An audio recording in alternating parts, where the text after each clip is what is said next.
Hello everyone, welcome back to Mrsdrewryfood channel. I hope everyone is doing well today. In this video, I'm going to show you how to make a very tasty cabbage and salmon stew. You are just going to love it. So if you are interested, let's get started.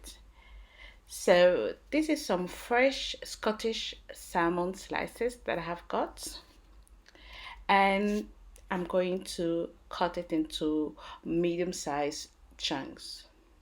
You can cut it however you like it. Please also note that when I bought it, the back of the fish wasn't scaled, so make sure you scale it and wash it before you cut it. As for the seasoning, I am going to use some adobo. If you don't have adobo, you can use any other fish seasoning you've got at home. I am also going to add some cayenne pepper, and again, if you don't have cayenne pepper, you can use hot pepper or hot chili. I am also going to add some onion granules,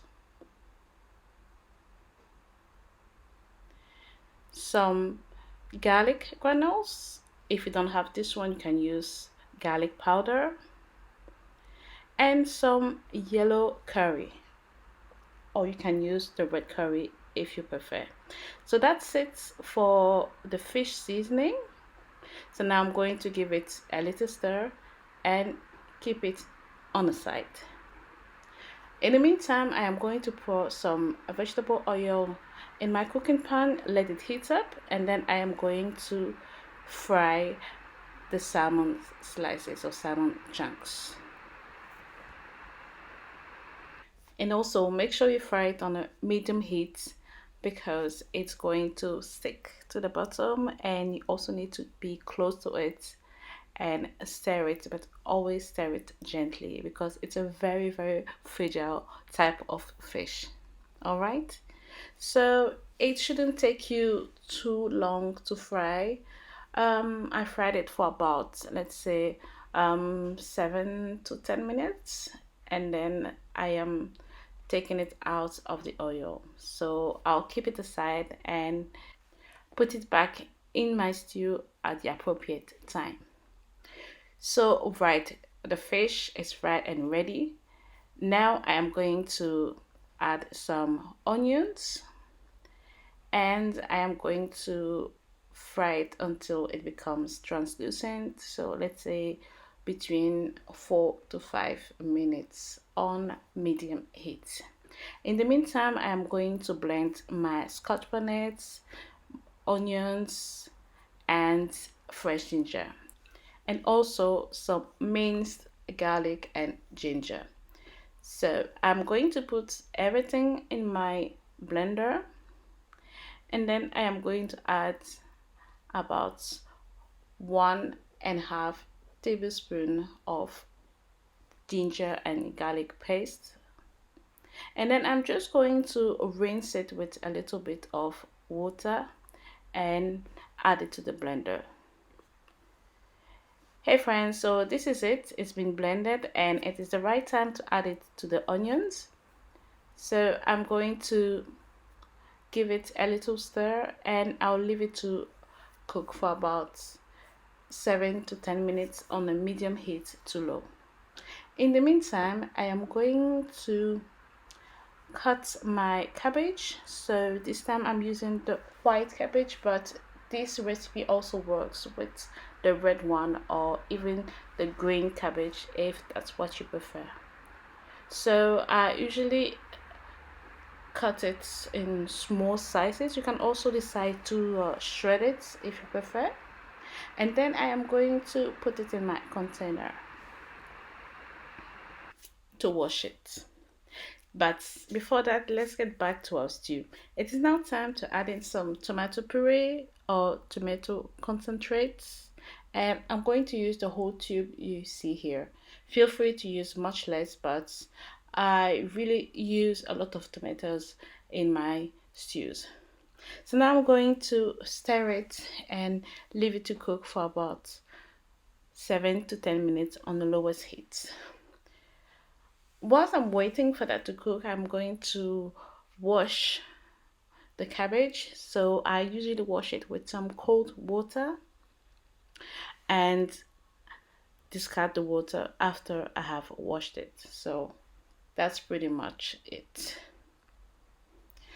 Now I am also going to add in my tomatoes. So by the way, this is plum tomatoes. You can use the chopped one, you can use tomato sauce, and if you really want to use the fresh ones, please go ahead and use it. All right, then I am going to stir it and cover it, and then I'm going to leave it to cook for about 20 to 25 minutes on a medium heat to low.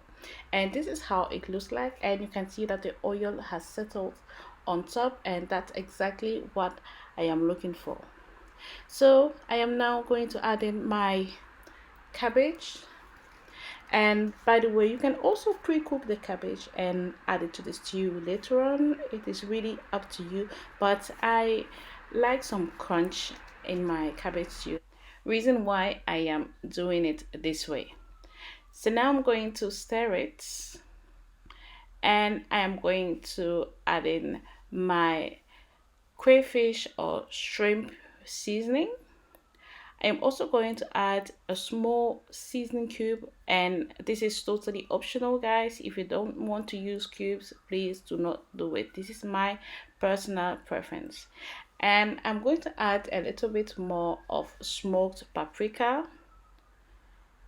and I am also going to add in a bit more of red curry or tandorry curry. And last but not least, I'm going to add in a little bit of salt to taste. So that's it for the seasoning. Now I'm going to stir it, and I'm going to put the lid back on and leave it to cook for about 10 to 15 minutes on a medium heat to low. Hey friends, let's take a look at our stew. Look at this. This looks amazing. Our stew is almost ready. Just going to give it a nice little stir, and then I'm going to add some mackerel in tomato sauce. I really like mackerel in my cabbage stews, so this is it here, and I'm going to add it now. And also I wanted to show you this. I didn't use all the tomato sauce in it, okay?